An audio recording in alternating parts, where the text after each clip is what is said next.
That evening, the rain poured relentlessly outside the dorm window, blurring the lights of the city skyline.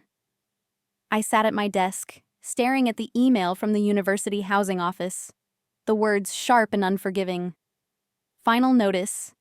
Payment overdue. Immediate action required. My heart pounded as I reread the message, my mind racing for a solution. The semester had barely started, but it felt like my world was already falling apart. My name is Mia Carter, a first-year student at New York City University, majoring in journalism. My acceptance here was a dream come true, a reward for years of relentless hard work and sleepless nights. But now that dream was turning into a nightmare. The financial aid I had relied on hadn't come through, and my part-time job at the campus library barely covered my daily expenses. Outside the window, the rain beat harder against the glass, mirroring the chaos in my mind. My phone buzzed on the desk. It was a call from my mother. "Mia, have you eaten?" she asked, her voice soft but strained. I hesitated, the lump in my throat making it hard to speak. "Yeah, Mom, I'm fine," I lied, not wanting to burden her with my troubles. "That's good," she replied, but her voice lacked its usual warmth. There was a pause. Then she added, "Mia, about the money. I'm trying, but things are tough right now." I closed my eyes, the weight of her words pressing down on me. I knew things had been difficult since Dad left 2 years ago, but I didn't expect the financial strain to follow me here. "It's okay, Mom. I'll figure something out," I said, forcing a steadiness I didn't feel. After we hung up, I stared at the email again, the words blurring as tears filled my eyes. I felt trapped, like the walls of the tiny dorm room were closing in on me. The sound of laughter from the hallway snapped me out of my thoughts. Students were heading out, their carefree chatter a stark contrast to the storm brewing in my life. I took a deep breath and opened my laptop. Desperation fueled my search for solutions. Emergency financial aid, part-time jobs, even odd gigs. Anything to keep me afloat. Hours passed and the rain outside eased into a soft drizzle. Just as I was about to give up for the night, a notification popped up on my screen. It was a message from my best friend, Elena. "Hey, you okay? Haven't heard from you in days." For a moment I considered ignoring it, but then I typed back, "Not really. Can we talk?" Within minutes she called, "Mia, what's going on?" Elena's voice was filled with concern. I hesitated, then told her everything. The overdue payment, the financial aid delay, my part-time job barely making a dent. It all came tumbling out. Elena listened patiently, her silence encouraging me to continue. When I finished, she said, "You're not alone in this. We'll figure it out together." Her words brought a sliver of comfort, but the weight of the situation remained. We spent the next hour brainstorming ideas. By the time we ended the call, I had a tentative plan. Visit the financial aid office first thing in the morning and see if there was any way to expedite my scholarship funds. The next day, the campus buzzed with activity as students rushed to their classes. I made my way to the financial aid office, clutching a folder of documents. The waiting room was packed, the air thick with tension. When my name was finally called, I stepped into the small office, greeted by a middle-aged woman with kind eyes. "Mia Carter? Please, have a seat," she said, gesturing to the chair across from her desk. I explained my situation, my voice trembling slightly as I recounted the delay in my scholarship funds and the looming eviction notice. She listened intently, nodding occasionally. When I finished, she leaned back in her chair and sighed. "Unfortunately, these delays aren't uncommon," she said. "But let's see what we can do." She typed on her computer, the click of the keyboard filling the silence. After a few minutes, she looked up. "There's an emergency grant you might qualify for. It's not much, but it could buy you some time." Relief washed over me, and I nodded eagerly. "Yes, please." "Anything helps. She handed me a form and explained the process. As I left the office, a small flicker of hope reignited within me. It wasn't a solution, but it was a start. That evening, as I filled out the grant application, my phone buzzed with another notification. This time, it was a message from an unknown number. "Mia, it's Dad. Can we talk?" I stared at the screen, my emotions swirling. My father hadn't contacted me since he left 2 years ago.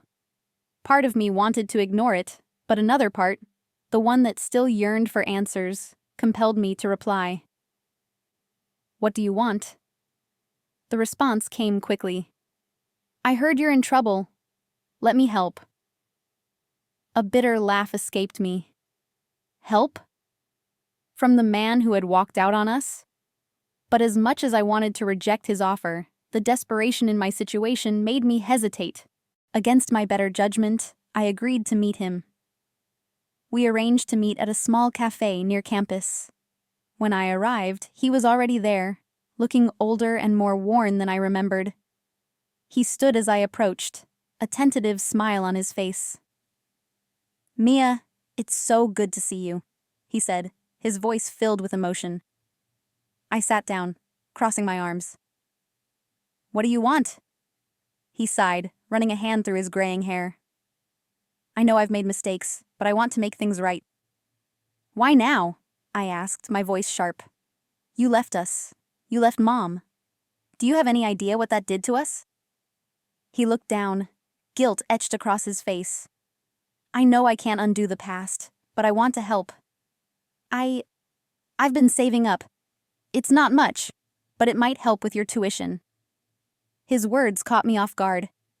Was this genuine remorse or another empty promise? The mistrust I'd harbored for years battled with the faint hope that maybe, just maybe, he was trying to change. I'll think about it," I said finally, standing to leave.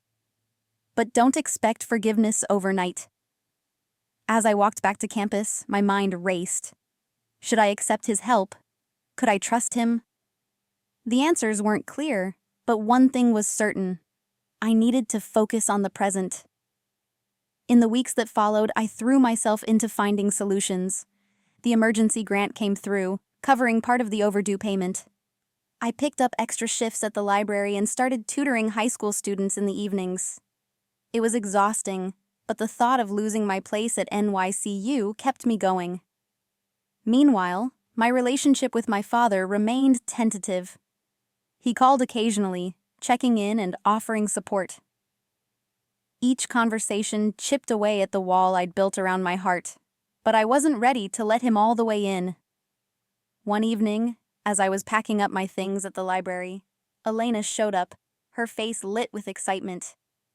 "Mia, you'll never guess what I found." "What?" I asked, curious despite my exhaustion. She pulled out a flyer for a campus journalism contest. "The grand prize is $5,000. You have to enter." My initial reaction was skepticism. "Elena, I don't have time for this." "Mia, you're a fantastic writer," she insisted, "and you have a story to tell." Her words struck a chord. I did have a story of struggle, resilience, and hope. Over the next few days, I poured my heart into the piece, staying up late to perfect every word. The deadline loomed, but I submitted it just in time. Weeks later, as I sat in my dorm room reviewing notes for a class, an email notification popped up on my screen. It was from the contest organizers. My hands trembled as I opened it. "Congratulations, Mia Carter. You are the winner of this year's campus journalism contest." Tears streamed down my face as the realization sank in. The prize money wasn't just financial relief. It was validation that my voice mattered. The victory brought new opportunities. My story was published in the campus newspaper, and I was invited to speak at a student event. For the first time in months, I felt a sense of stability and purpose. Through it all, my father continued to reach out, and I slowly began to let him back into my life. He attended the student event where I spoke, sitting quietly in the back row. Afterward, he approached me, his eyes glistening with pride.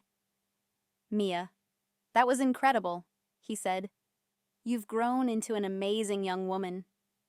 His words touched a part of me I thought I'd buried. "Thanks, Dad," I said, and for the first time in years, I meant it. Life wasn't perfect, but it was moving forward. I balanced my studies, work, and newfound opportunities with a determination I hadn't known I possessed. The challenges I'd faced had shaped me, and though the scars remained, they were a reminder of how far I'd come. As spring arrived, bringing new beginnings, I realized that my story was just one of many.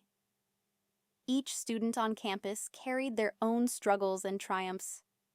And through my work in journalism, I hope to give voice to those stories, showing that even in the face of adversity, hope could be found.